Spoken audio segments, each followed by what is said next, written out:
নজর লাগে কি লাগে না, কিসে লাগে, কারা নজরটা দেয়, সবারই কি নজর লেগেছে যারা যাদের যাদের যাদের মিসক্যারেজ হয়েছে? মারা আগে মানুষ। তো একটা কমেন্ট খুব আসতো যে মা হয়তো এই একাই হচ্ছে।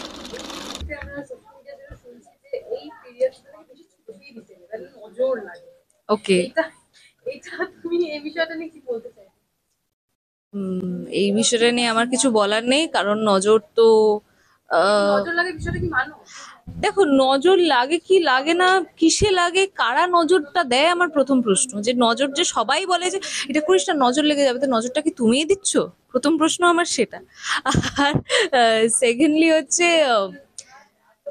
আমি জানি না যে সবারই কি নজর লেগেছে যারা যাদের যাদের যাদের মিসক্যারেজ হয়েছে, তাহলে হয়তো সেটাই সত্যি। আমি জানি, আমি সত্যি এই ব্যাপারে আমি আই এম ভেরি কনফিউজড নজরটার জন্য। তবে এইটুকু বলতে পারি যে যাদের যাদের জীবনে কোনো রকম ট্র্যাজেডি হয়েছে সেটাকে দুর্ভাগ্য মেনে নেওয়াই ভালো। কোনো রকম আলাদা কিছু টার্মস আমি ইউজ করতে পছন্দ করি না, এবং সেটাকে আমি চাইবো সেই ফেজটাকে পেরিয়ে সে নতুন ভাবে, যাদের যাদের কোনো ট্র্যাজেডি হয়েছে তারা ফিরে আসুক, এবং তারা যদি আবার মা হতে চায় তাদের কোলে যেন ফুটফুটে বেবি আবার আসে।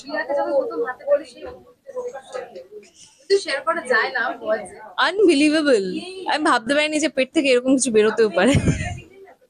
আহ, হ্যাঁ, মানে from my blood and bones.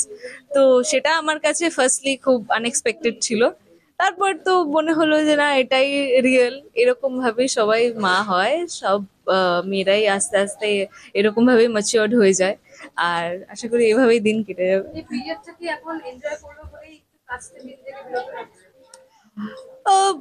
Definitely, কারণ তোমরা জানো যে একটা সিরিয়াল জয়েন করলে 14 ঘন্টা কাজ করতে হয়, কোনো শিডিউলের ঠিক থাকে না।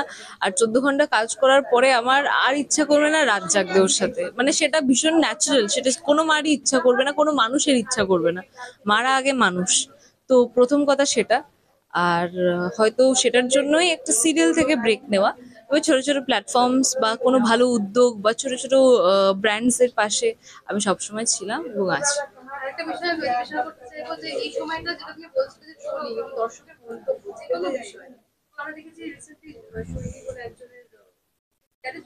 হুম হুম।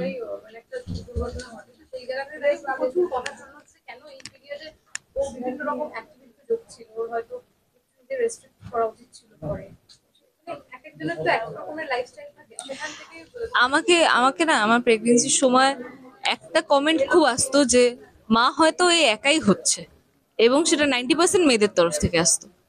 তো আম, যেরকম ভালো আমার অনুরাগীরা আছে, ভালোবাসে যেরকম অনেকজন, সেরকম এরকম পাবলিকও আছে। So it is okay, ignore the bad things.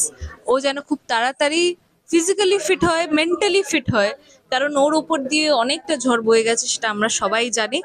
Okay please নিজের মতো ছেড়ে দিন, আমি এটাই বলবো। এটা নিয়ে কোনো রকম কন্টেন্ট ক্রিয়েট করার আমার কোনো ইচ্ছা নেই। কারণ দেখো, সেটা নিয়ে আহ, মানে এই বিষয়টা নিয়ে কচলানোটাও কিন্তু একটা content. So stop doing that and let her B.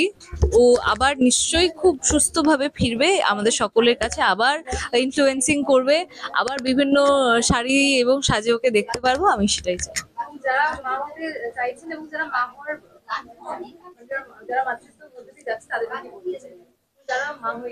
All the best, নিজেকে ভালো রাখুন, একদম।